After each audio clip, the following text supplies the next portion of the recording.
안녕하세요. 반갑습니다. 맞습니다. 네. 지금 제가 밖에 나와 있어서 핫스팟으로 연결하기 때문에 아마 상태가 조금 불안정할 겁니다. 양해해 주시기 바랍니다. 예, 그 소개해 주신 대로 저는 이제 시드니에서 이제 22년째 한인 사역을 담당하고 있습니다. 몇 년 전에 한국을 방문했을 때 그 선교사들 이제 그 캠프할 때죠. 오래됐죠. 한 10년쯤 전인 것 같은데. 그게 이제 선교사들이 인사를 이렇게 하는데 뭐 캄보디아에서 왔습니다. 그러니까 수고 많으십니다. 고생하셨습니다. 네팔에서 왔습니다. 아유 고생 많으셨네요. 근데 이제 제 차례 돼가 제가 호주에서 왔습니다. 그러니까 첫 마디가 참 좋은 데서 하십니다. 이렇게 인사를 하십니다. 예, 사실 선교사 그러면 대체로 동남아나 또 기타 이제 좀 저개발 국가 이런 쪽에 많이 가시고 수고를 많이 하시는데 저는 뭐 여러분 아시다시피 선진국에 있습니다. 그래서 성도님들에게 특별히 이렇게 뭐 특별하거나 뭐 주목받을 만한 그런 부분은 없습니다만 주님께서 저에게 이 좀 한인 사역이라고 하는 이 특별한 사명을 주셔서 현재 감당하고 있고요. 여기 오기까지 주님이 행하셨던 몇 가지 일들에 대해서 시간이 되는 대로 말씀 좀 드리겠습니다. 아까 우리 전청환 형제님이 소개해 주신 대로 제가 22살 때 이제 예수님 믿게 됐는데요. 그전에는 물론 교회를 좀 다녔습니다만은 이제 특별히 대학생 때 CCC 아시겠죠? 웬만한 대학에 나 있는 기독교 동아리 CCC에서 생활을 했는데 대학 들어가면서 이제 제 나름대로는 기독교를 조금 더 체계적으로 알아보자 하는 마음으로 제가 CCC를 지원했습니다. 먼저 찾아가서 거기 이제 담당하는 간사님한테 나한테 좀 기독교를 좀 제대로 가르쳐 달라고 이렇게 얘기를 하니까 그 간사님이 진짜 굉장히 좋아하셨어요. 왜냐하면은 스스로 찾아오는 사람이 드물잖아요. 근데 제가 자원했으니까.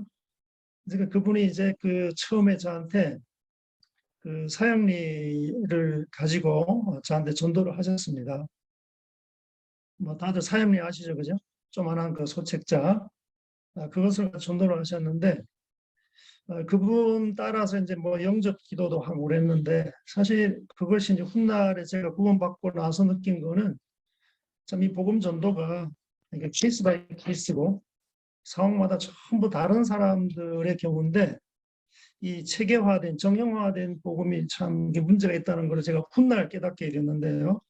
어쨌든 대학교에서 CCC를 통해서 일반 교회 생활을 제가 하고 있었습니다. 하고 있다가 2학년 마치고 이제 군입대를 했는데 제가 전경으로 가게 됐습니다. 전경을 하게 돼서 배치받은 곳이 이제 광주로 배치받았는데 그 당시에 이제 박정희 대통령이 아직 살아계실 때 배치를 받았고요.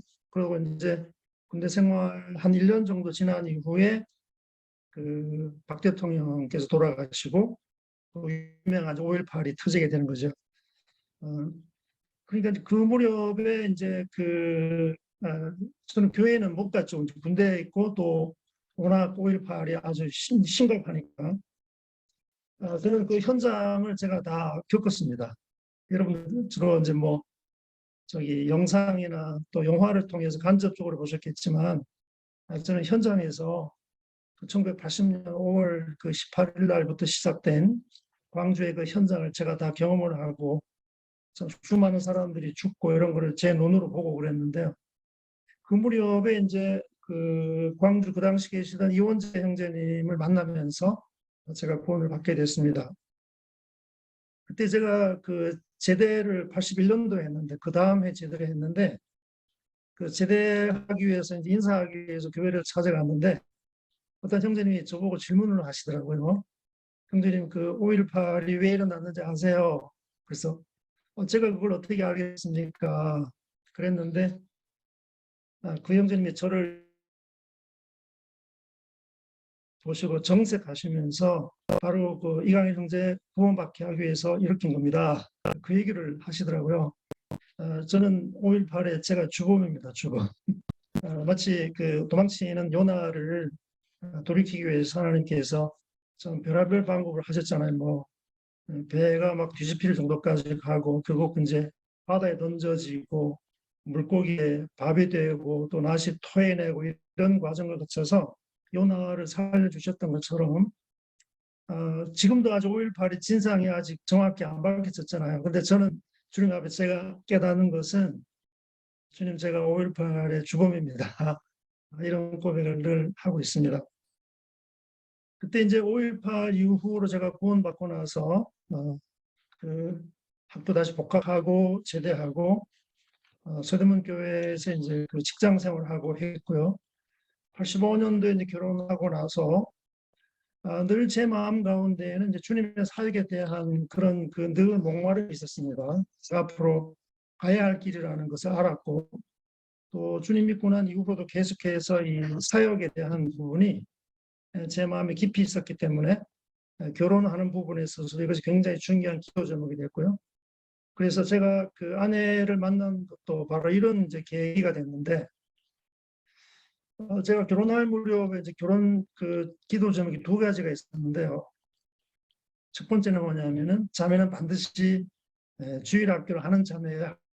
그게 이제 첫 번째 기도 제목이었고 왜냐하면은 저도 이제 주일 학교 오래 했었기 때문에 그 각 지역 교회에서 가장 그 신앙이 살아있는 사람이 주일학교 교사더라고 보니까 왜냐하면은 누구에겐가 그걸 나눠줘야 되는 그런 위치에 있기 때문에 그래서 이 주교사는 자매해야 될 것. 그다음 두 번째 기도 제목은 전심으로 주님을 섬기는 그 사역자의 길을 가려고 준비하고 있는 자매해야 될 것이라고 하는 두 가지 기도 제목이 있었는데 제가 그 학교를 졸업하면서 이제 여러 자매들을 주변에 계신 분들이 뭐 소개해 주기도 하고 또 만나기도 했는데 이 두 가지 기도 제목 가운데 하나는 되는데 하나는 안 되는 거예요. 예를 들어서 뭐 주일학 교사를 하고 있는데 사역에 대해서는 관심이 없는 자매 또 그 반대되는 케이스. 그래서 오랫동안 기다리다가 참 특별한 기회에 저는 강원도 사람입니다만은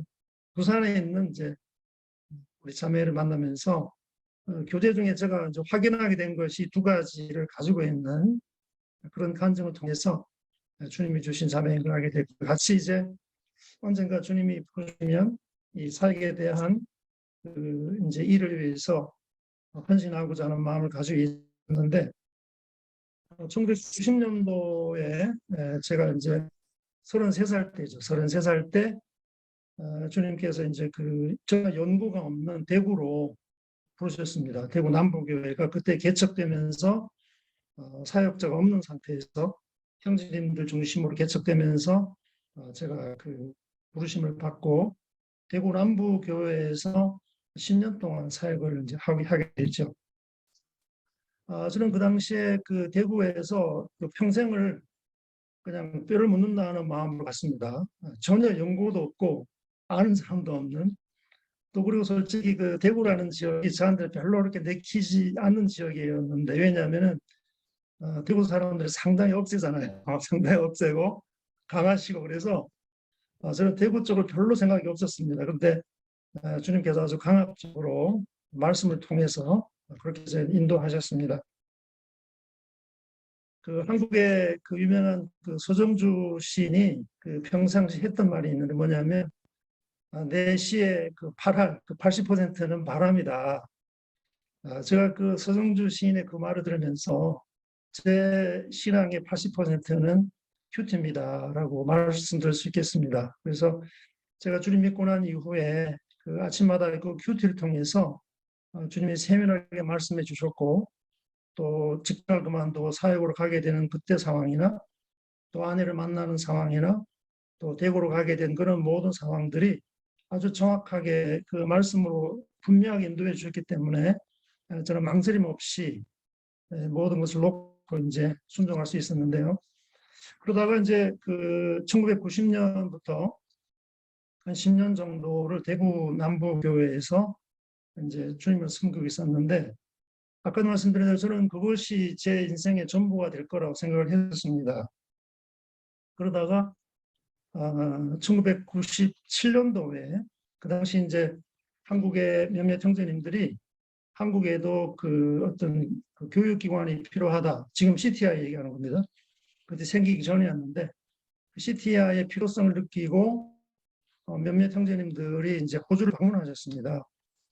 호주에 이미 이제 그런 그 지혜로라고 하는 이제 우리 모임에서 만든 그런 이제 기독교 교육기관이 있었기 때문에 그것을 이제 견학하기 위해서 이제 형제님들이 방문하셨는데 저는 원래 그 팀에 원래 없었어요. 제 이름은 없었는데 오기로 하셨던 형제님 두 분이 이제 갑자기 사정이 생겨서 못 오시는 바람에 저한테도 이제 기회가 와서 저한테 한번 가지 않겠느냐 제안이 들어와서 사실 전혀 갈 수 없는 상황인데 97년도에 처음으로 호주로 오게 되면서 호주에서의 이제 그 여러 가지 상황, 뭐 선교기관들 방문이나 이런 교회 방문을 통해서 호주의 이제 그 교회 상황을 보게 된 거죠. 아시다시피 호주는 우리 한국보다도 한 100년 정도가 앞서 있습니다. 모임 역사가 거의 한국보다 100년이 앞서 있는데 그런 상황에서 이제 호주 여러 곳을 방문하다가 시드니에서 그 어학 연수로 온 분들을 만났습니다. 한국 분을 만났는데 모임의 형제 자매님들인데 그분들을 만나는데 그분들이 하는 말이 지금 주일날 그 호주 모임으로 가고는 있는데 지금 한인 교민들이 상당히 많이 있는데 제대로 복음을 전할 수 있는 사람이 없다. 이제 그런 얘기를 제가 듣게 된 거죠. 그때가 제 나이가 이제 41살 때입니다. 41살 때인데 저는 그 얘기를 들으면서도 그게 남의 일로 생각했었습니다. 그래 뭐 좀 더 젊은 사람이 또 영어도 좀 잘하고 또 이런 사람이 와서 그 사역을 담당했으면 좋겠다. 그래서 그걸 귓등으로 들었습니다. 그리고 이제 그 다음에 1998년도에 한국의 CTI가 시작되고 저와 저희 아내와 가족 전체가 이제 CTI에 들어간 거죠. 가족 전체 일기생으로 들어갔습니다. 들어가면서 공부를 하는데 그 당시에는 주로 그 호주에서 오신 강사님들 주로 강사를 많이 하셨는데 그 강사로 오신 호주님들이 강의 중에 간혹 그 얘기를 많이 하셨습니다. 호주에도 그 한인 이민자들이 많이 살고 있는데 누구 한 사람 복음을 전해줄 사람이 없다. 그리고 호주 교회로 와도 언어가 안 통하니까 예배만 그냥 참석하고 제대로 신앙교육 할 수 있는 사람이 참 필요하다는 말씀을 강의 중에 여러 번 하셨는데 저도 역시 그것은 여전히 남의 일로 들었습니다. 남의 문제로 듣고 생각을 별로 하지 않았죠. 그러다가 이제 그 다음 해인 1999년도에 그 어린이 캠프를 하게 됐는데 제가 한국에서 어린이 캠프 사역을 한 10년 정도를 했습니다.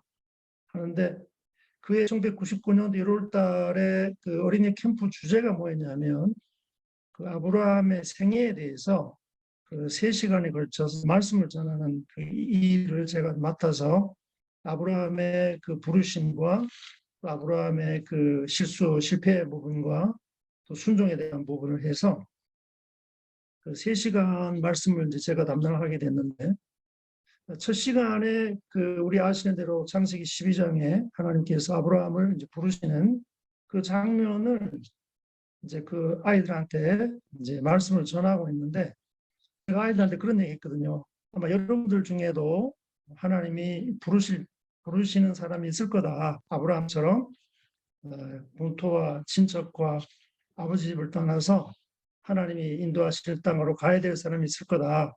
그렇다면 여러분들은 아브라함처럼 순종해야 된다. 이런 얘기를 제가 이제 전하고 있는데 문득 제 마음 가운데 저는 그런 경험을 처음 했는데요. 제 마음 가운데 어떤 질문이 딱 말씀 전하는 중에 질문이 딱 떠오르는 게 야, 그럼 너는 순종하니? 이런 질문이 저한테 딱 막 닥치는 거예요. 닥치는데 너무나 당황했습니다. 말씀을 전하는 중에 이제 그런 질문이 딱 온 거예요. 너는 순종하니? 지금 너는 아이들한테 하나님 부르시면 순종해야 된다고 얘기하는 너는 순종하고 있나? 너무나 충격이 갔기 때문에 사실 그 이 나머지 3시간 그 메시지를 어떻게 전했는지 모를 정도로 아주 완전 강펀치를 한 대 맞은 거죠. 그러면서 그때부터 이제 고민이 시작됐습니다. 이게 하나님의 부르심이냐? 아니면 아브라함을 향한 부르심일 뿐이냐? 이게 너무나 아주 고민스러운 질문이었는데, 그래서 저는 의식적으로 그 질문을 밀어냈습니다. 아, 이거는 나는 아니다. 이것은 아브라함이지 나는 아니야. 그러면서 일부러 잊으려고 밀어낸 거예요. 그리고 한 3개월이 지났습니다. 거의 다 잊어버렸죠. 지났는데 제가 그 서울 방문하는 일이 있어서 방문을 했는데 그날 마침 수요일이어서 그 어떤 모임에 이제 수요 집회를 참석을 했는데 그 수요 집회 말씀을 전하시는 분이 갑자기 난데없이 창세기 12장을 펴시더니만 그 얘기를 하시는 거예요. 아브라함의 부르심을 얘기하면서 아마 여러분들 중에도 하나님이 부르시는 사람이 있을 텐데 만약 하나님이 여러분 부르시면 여러분 순종해야 됩니다. 그 얘기를 하는데요. 너무나 이게 겨우 잊었는데 또 이게 저한테 완전히 이제 그 마치 펀치를 치듯이 맞은 거죠. 그러면서 이제 그날 수요 집회 끝나고 밤 기차로 대구로 내려오는데 너무 고통스럽습니다. 이게 부르심이냐 아니면 그냥 아브라함의 이 경우일 뿐이냐 너무나 이 참 고통스러운 상황이라서 그때 제가 그 차 타고 내려오면서 기도해야 되는 문제다. 그러면서 무슨 기도를 했냐면 하나님 이게 정말 그 저를 향하신 어떤 특별한 부르심이라면 이번 주일 지나기 전에 누구를 통해서든지 뭐 불신자를 통해서든지 뭐 방송을 통해서든지 누구 메시지를 통해서든지 누구를 통해서든지 이 아브라함에 대한 부분을 말씀해 주시면 제가 하나님의 부르심인 줄 알겠습니다. 라고 이제 혼자만 기도한 겁니다. 제 아내한테 얘기 안 하고요. 혼자만 기도하고 이제 금 지나고 토 지나고 주일 이제 오전 집회 다 마쳤죠.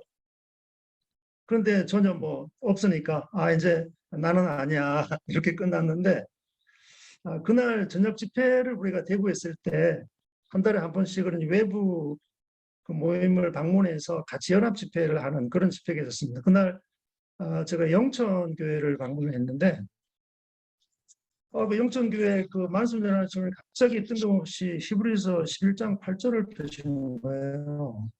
아브라함 부르심을 받았을 때 순종하여 갈 바를 알지 못하고 나갔다. 그 말씀을 제가 듣는 순간에 완전히 이제 저는 KO 당한 거죠.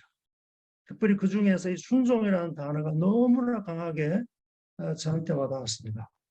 사실 제가 대구 남부에서 10년 동안 너무나 행복한 기간이었습니다. 물론 뭐 예배당을 이제 막아서 한쪽에 이제 방을 만든 그런 방이었기 때문에 삶은 뭐 그렇게 좀 그 자유롭지는 못했지만 어쨌든 그 개척되고 주일학 학생들이 이제 청년되고 군대 가고 제대하고 이런 상황에서 굉장히 그 사역의 기쁨을 많이 느꼈던 그 상황에서 이 하나님의 부르심에 대한 그걸 느꼈을 때는 정말 저는 순종하기 어려운 부분이었고 더군다나 그때 제 나이가 이제 40살이 넘었기 때문에 43이었죠.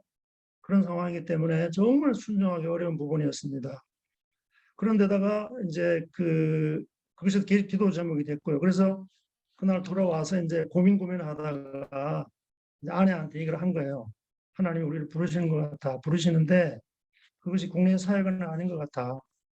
분명히 이 본토와 친척, 아버지 집을 떠나는 사역인데 그래서 계속 저는 호주에 대한 그 마음이 있었는데 그게 이제 기도하면서 에스겔 말씀이 저한테 또 그 주님이 주셨던 말씀인데 에스겔 3장 그 10절에 보시면 그 하나님께서 에스겔을 그 포로로 잡혀 있는 그 바벨론 그 유대 백성들한테 말씀하시는데 그 중에 그 특별히 그 3장 제가 잠깐 볼까요?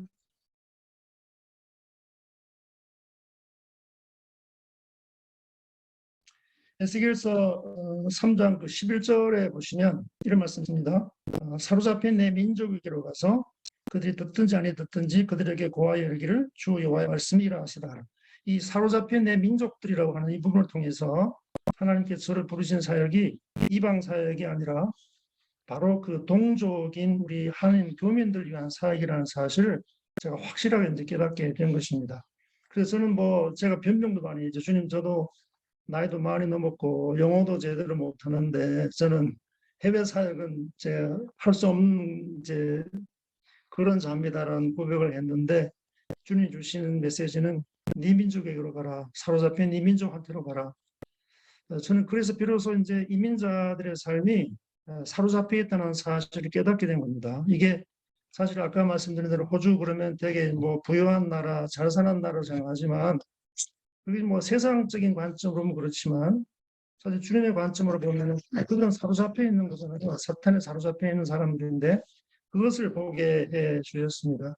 그래서 정말 그 평생 대구에서 평생 제 삶을 마치겠다는 그런 마음을 가졌었지만 주님께서 만 10년 되는 해에 강권적으로 이렇게 저를 밀어내셔서 제가 순종하지 않으면 안 되는 상황으로 몰아가셔서 참 기쁘게 제가 순종을 하게 된 것도 결국은 그 말씀이 서로 하여금 확신을 주셨기 때문에 정말 갈 바를 알지 못하는 상황에서 저희 가족만 그 혈혈단신 호주로 오게 된 것입니다.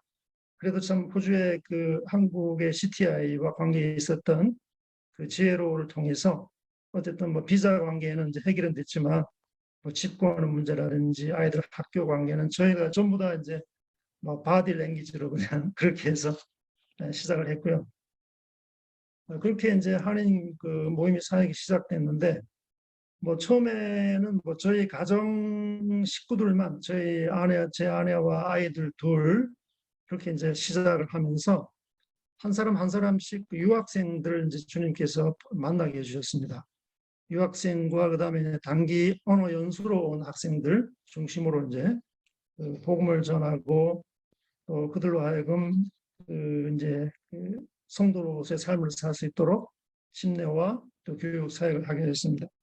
근데 문제는 뭐냐면 이제 뭐 우리 형제님들도 해외에서 이제 공부하셨겠지만 언젠간 또 떠나야 되잖아요, 그죠? 뭐 길게는 3년, 뭐 5년 정도 이제 학위 따거나 이제 마치면 다 돌아가야 되는데 사실 그런 과정이 너무나 이제 저희로서는 아주 고통스러운 상황이에요. 왜냐하면 식구도 많지 않은데 겨우 복음전에서 구원받고 침례까지 받아서 참 양육하기 참 좋은 그런 우리 참 젊은 형제 자매들을 이제 또 한국으로 보내야 되는 상황이죠.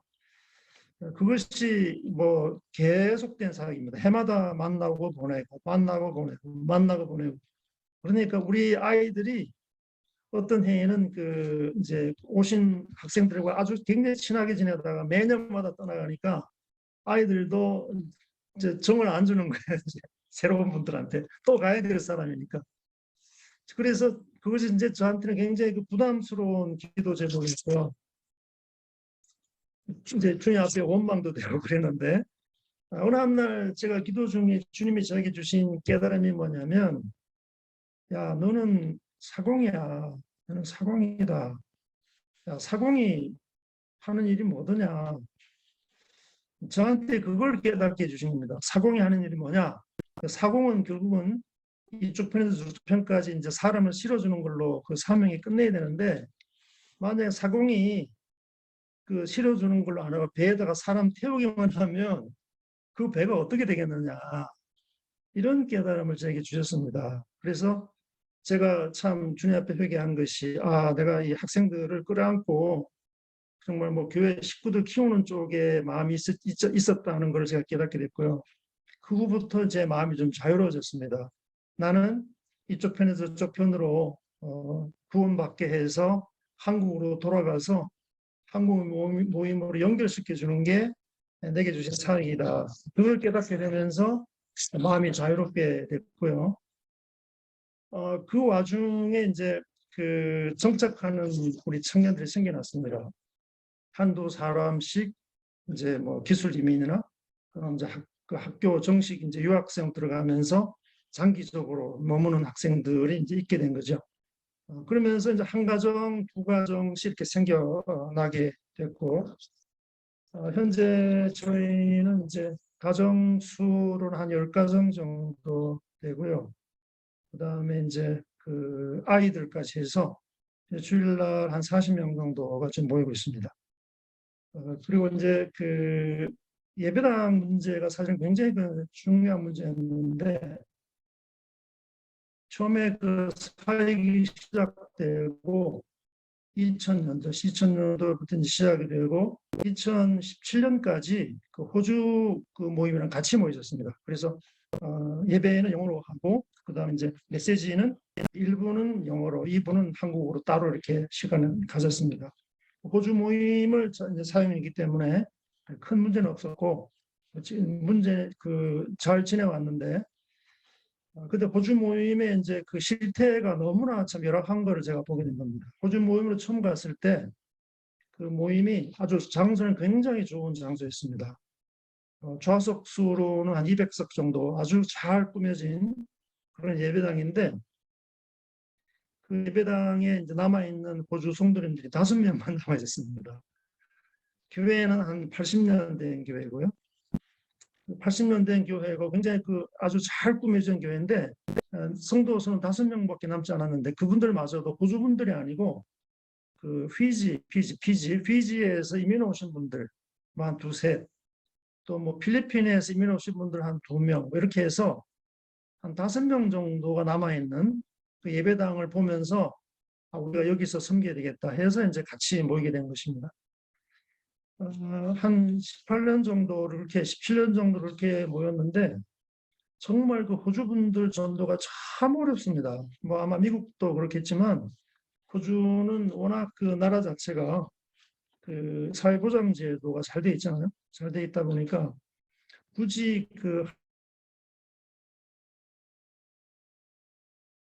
하지 않아도 될 정도로 그런 자유로운 나라인데, 그러다 보니까 좀 하나님을 찾지 않는 그런 상황이었고, 그래서 한 17년 동안에 호주 분들 구호는 거의 제로 상태였고요. 그 와중에도 우리 한국인들의 그 숫자는 계속 늘어나게 된 거죠. 계속 해년마다 침례식을 행하고, 저희가 이제 그 호주 모임 들어가서 그 호주 모임들은 그 예배당 안에 그 침례 시설이 다 되어 있거든요.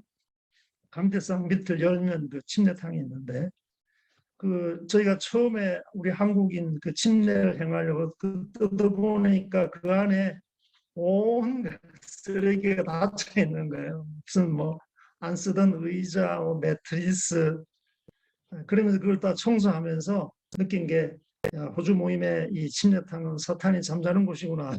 제가 그거를 이제 깨닫게 했는데, 그래서 해년마다 우리 한인들의 구원받는 숫자는 계속 있었고, 그러다가 우리 한국 형제님들 사이에서 한인 사역을 독립해야 되겠다고 하는 이런 이제 제안이 많았고요. 그래서 참 아쉬운 일이었지만 우리 호주 모임과 결별을 하고 한인 교회 사역을 이제 독립하게 됐습니다. 2018년부터 독립을 했습니다. 그래서 현재 예배당은 카운슬 건물을 쓰고 있는데, 호주는 그 카운슬 건물이 많이 있습니다. 그래서 뭐 공공 용도로, 교회 용도든 뭐 어떤 결혼식이든 뭐 어떤 잔치 같은 거 할 때 쓸 수 있도록 아주 잘 돼 있습니다. 그래서 주일날과 수요일날은 그 관청 건물을 지금 쓰고 있고요. 그래서 현재 우리가 지금 쓰고 있는 건물은 한 100명 정도를 수용할 수 있는 건물이고, 근데 이제 좀 한 가지 아쉬운 거는 이제 우리 예배당이 아니다 보니까 시간제로 이제 미리 예약을 해서 사용하는 그게 좀 불편함이 있습니다. 그래서 앞으로 저희 기도 제목 중에 하나는 자체 예배당이 준비되어지기를 기도하고 있고요. 그래서 성도들이 언제라도 심지어는 뭐 밤중이라도 기도하고 싶으면 가서 기도하고 교제하고 이런 장소가 주어지기를 계속 기도하고 있고요. 그리고 이제 저는 이제 아까 말씀드린 대로 65세에 일단 그 사역 현장에서 은퇴를 제가 성도들한테 이미 공언을 했기 때문에 올해가 65세 되는 해입니다. 그래서 현재 저 외에 다른 장로들이 한 분 계시고요. 2분의 이제 집사 가정이 있는데, 저는 개인적인 기도 제목은 올해로 제 이제 장로로서의 사역은 이제 은퇴를 하고, 주님이 어떤 부르심을 부르실지는 모르겠습니다. 뭐 현재로서는 기도 제목이 3가지가 있는데요. 한 가지는 한국으로 돌아가서 제가 섬기던 대구남부 교회에 와도 얘기는 했습니다만 아직 결정은 된 건 아니고 대구남부교회를 복귀할 것인가 아니면은 여기 현지 호주에 남아서 젊은 형제들을 그 서포트하는 쪽으로 남은 사역을 보낼 것인지 아니면은 제3지역으로 또 다른 선교지로 가야 될 것인가에 대해서 기도 중에 있습니다. 아직 분명한 주님의 응답을 제가 받지 못했기 때문에 부르시는 그날까지는 어쨌든 현재 사역에 충실해야 된다고 생각하고 있고 그것이 현재 제 기도 제목이고요. 참 감사한 것은 이제 우리 세워진 다른 장로분이나 또 젊은 집사 가정이 충성스럽게 사역들을 잘 감당해주고 있기 때문에 현재 저는 주로 뭐 뒤에서 이렇게 벌써부터 이제 서포트하는 쪽으로 많이 방향을 좀 잡았습니다. 그래서 가급적이면 제가 그 앞에 나서지는 않고 젊은 형제들이 할 수 있도록 그렇게 돕고 있습니다. 우리 오늘 뭐 오신 분들이나 CBF 교수진들을 제가 늘 생각할 때 참 감사가 되는 것이 저도 젊은이들을 많이 접합니다. 여기 이곳에 있으면서도 늘 젊은이들 숲에 살고 있는데 제가 나이가 60이 넘다 보니까 저는 늘 제가 청년인 줄 알았는데요. 어느 한순간에 보니까 제가 할아버지가 되어 있더라고요. 할아버지가. 그래서 젊은이들한테 다가가면 저는 부담스럽지 않고 참 자유로운데 청년들은 부담을 느끼는 거죠. 이제 아버지 또 할아버지 같은 사람이 오니까. 그래서 제가 한 20년 동안 나이를 잊고 살았는데 어쨌든 주님께서 젊은 학생들을 많이 만나게 해주셨고 또 젊은이 사역에 대한 관심이 여전히 있습니다. 그래서 앞으로 제가 어떤 위치에 있든지 간에 젊은이들을 만나고 교제하는 것은 제게 주어진 사명이다 생각이 들고 우리 교수 형제님 같은 경우도 아마 굉장히 중요한 사역을 많이 담당하신다고 생각합니다. 대학생들이 굉장히 예민한 나이, 중요한 나이인데 일산 교단에서 그 학생들을 만나고 또 교제하시고 복음 전하시는 얘기를 들을 때마다 굉장히 저도 감사가 되고 또 여러분들 사역 응원하는 그런 마음이 있습니다. 그래서 참 22년이 꿈같이 흘렀고 어느새 참 60이 넘다 보니까 이제 서서히 젊은 사람들을 세우고 또 그들로 하여금 일할 수 있도록 도와줘야 될 책임이 저한테 있겠다 생각이 들어서 그 사역을 하고 있고요. 또 앞으로 어떤 부르심을 부르실지 모르겠지만 어디 있든지 하여튼 뭐 제 해야 할 일은 전도하고 양육하고 이걸 이제 제가 할 일이기 때문에 어떤 상황에서도 그 일을 제가 해야 된다고 생각하고 있습니다. 제 간증은 여기까지고요. 혹시 뭐 이 호주 쪽에 대해서 뭐 질문이 있으시거나 또 그런 말씀 계시면 해주시면 제가 아는 대로 답을 드리겠습니다. 감사합니다.